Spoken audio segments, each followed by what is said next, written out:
Месеците поминуваат, медицинските сестри заедно со останатиот персонал во болниците секојдневно и неуморно се борат за здравието на секој пациент, но некои од нив се уште работат со нерегулиран статус кај своите работодавци.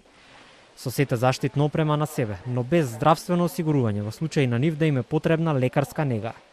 Ова го истакна од Сдруженијето на медицински сестри споредувајќи со некои други европски земји, каде што медицинските сестри беа прогласени за личности на годината и добија значајни покачувања на своите плати, но не и овде.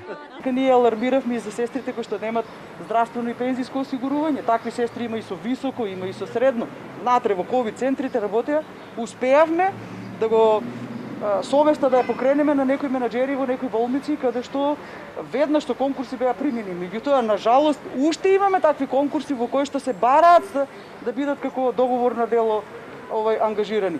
Министерот за здравство признава дека на дел од медицинските сестри се уште не им е решен статусот и покрај тоа што повеќе од една година се едни од главните елки на здравствениот систем среде пандемија.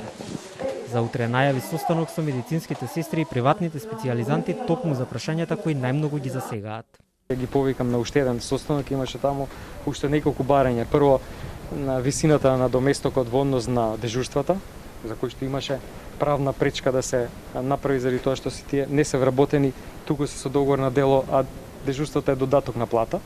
Понатаму осигурувањето, поради тоа што договорот не го регулира здравственото осигурување и вработувањето, тоа беа трите барања, ќе ги дискутираме утре. Веќе нашата анализа финансиска ја направивме, па утре ќе збориме за тоа како ќе се имплементира се тоа.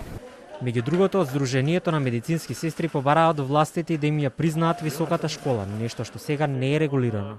Министерот им возврати дека ќе се разгледаат барањата и дека ќе се бара долгорочно решение.